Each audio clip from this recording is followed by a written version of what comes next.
여러분들이 바닥인 줄 알고 진입한 부동산 시장, 그 시장이 진짜가 아닌 가짜라면 어떤 일이 발생할까요? 정말 충격적입니다. 끔찍, 공포 그 자체였습니다. 오늘 그 내용 영상 후반부에 담았습니다. 끝까지 시청 부탁드릴게요. 영상 시청 전에 구독과 좋아요 꼭 부탁드립니다. 안녕하세요, 준생입니다. 그래요, 기준금리 한숨만 나오네요. 금리 인상이 부동산 가격하고 상관이 없다고 아직도 이야기하시는 유튜버분이 계십니다. 제가 참 이런 분들을 보면 답답합니다. 현장에서 답을 찾아라 라고 하시는데 글쎄요, 현장은 현재를 보여주잖아요. 현장은 미래를 보여주지 않습니다. 내가 사전에 분석한 것을 확인만 하는 정도가 바로 현장 답사예요. 현장 답사가 대단한 것처럼 보이지만 단순히 중개사하고 이야기한 것이 끝이에요. 금매 나갔고 매물 뭐가 남아있고, 그거는 장기적인 추세에 있어서는 그닥 중요한 것이 아니에요. 부동산 투자는 추세입니다. 매매 매물 감소했다고, 전세 매물 감소했다고 즉각적으로 시장의 반향을 일으키는 것이 아니라는 거예요. 절대로. 이렇게 아쉬운 마음이 드는 전문가가 있고요. 그리고 이런 사람들도 있어요. 지금 안 사면 절대 갈아타기 못한다. 지금 당장이 기회다. 그거는 일부는 맞고 일부는 틀린 표현입니다. 갈아타기는 개인마다 다른 문제고요. 그것이 전체를 대변하지는 못해요. 어떤 분은 자산 하나를 취득하더라도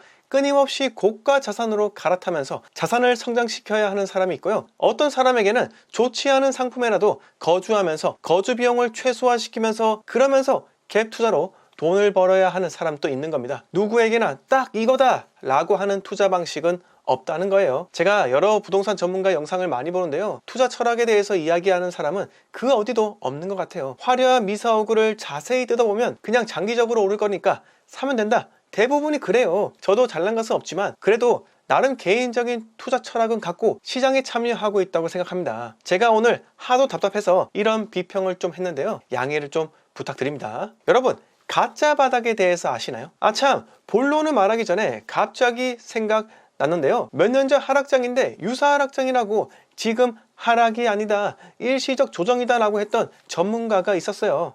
이러니까 또 욕하는 것 같네요. 근데 뭐 건전한 비판으로 받아들여 주시면 좋을 것 같습니다. 유사 하락장, 이거 뭐 범죄 용어도 아니고 참 안타깝죠. 하락은 하락이에요. 이전 실거래가보다 하락하면 하락인 거예요. 그런데 하락을 자꾸 부정하려고 들면 안 됩니다. 하락은 하락으로 인정을 해야 해요. 하락이 아니다 라고 하는 순간부터 내 자산 투자 전략들이 꼬이기 시작하는 거예요. 그분께서 어떤 의도로 이야기했는지 알겠는데 그분은 공인이잖아요. 그럼 단어 선택할 때 주의를 해야 해요. 하락장은 하락장이다, 똑바로 이야기를 해야지 본인이 빠져나갈 구멍을 미리 만들어 두고 유사니 뭐니 그런 이야기를 왜 하나요? 그럼 반등했으면 거봐 유사라 했잖아 이렇게 했을 거고, 떨어졌으면 거봐 유사 하락이라 했잖아 뭐 이렇게 이야기할 거예요. 아무튼 여러분, 오늘 이야기하려고 했던 것은 이게 아닌데 다시 본론으로 넘어갈게요. 가짜 바닥까지 했죠? 부동산 시장에도 가짜 바닥이라는 것이 있어요. 진짜 바닥인 줄 알았는데 지하실로 또 파고드는, 전세가율이 거의 100%라서 투자금은 안 들었는데 사자마자 추가로 또 하락을 하는, 그게 바로 가짜 바닥의 속은 거예요. 제가 어느 지역이라 특정하지는 않을게요. 그런데 이 차트를 보면 2017년 초부터 연말까지 전세가율이 거의 100%에 형성되면서 더 이상 빠지지 않는 것처럼 보이는데요, 그런데 수많은 사람들이 갭이 적으니 바닥이다 라고 진입을 했고 결국 어떤 일이 생겼을까요? 지하실로 또 파고 들어가 버려요. 차라리 몇 개월 하락이면 견딜만 한데 1년 5개월 동안 하락을 해버리니 사람 미쳐버리는 겁니다. 이건 갭만 보고 접근한 결과예요.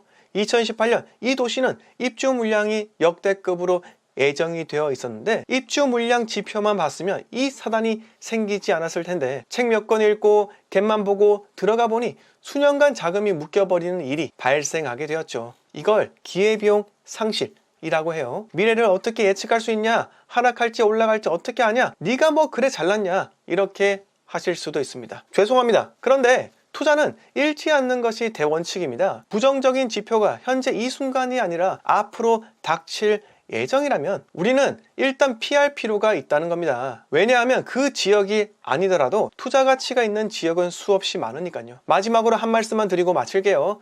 박찬대가 불붙인 1주택 종부세 폐지 20년 만에 탄력, 거대 야당 원내대표께서 경제정책에 이념이 들어가면 안 된다며 실거주자인 1주택자에게는 종부세를 부과하지 않겠다며 시장개혁을 선언하셨습니다. 반가운 뉴스예요. 하트. 근데 여러분들께서는 이것 때문에 강남 대폭 등 역대급 양극화 이렇게 생각하지 말아주세요. 이런 뉴스도 나오고 있어요. 이렇게는 못 살아, 영끌적 속수무책, 매물 쏟아졌다. 고금리의 속수무책, 아파트 경매 3년 5개월 만에 최다. 지난달 전국 기준 3,144건, 서울 8년 10개월 만에 가장 많아. 낙찰가율은 5개월 연속 상승. 결국은 강남 아파트도 지금 경매로 나오고 있어요. 시장은 사람들의 상반된 반응이 나올 법한 뉴스가 계속 생산이 됩니다. 여기서 현명한 사람은요, 보수적인 판단을 하고요, 현명하지 못한 사람은요, 극단적인 판단을 합니다. 저는 최소 이 영상을 보시는 여러분들만이라도 시장을 합리적으로 바라보셨으면 합니다. 오늘 이야기 여기서 모두 마치고요,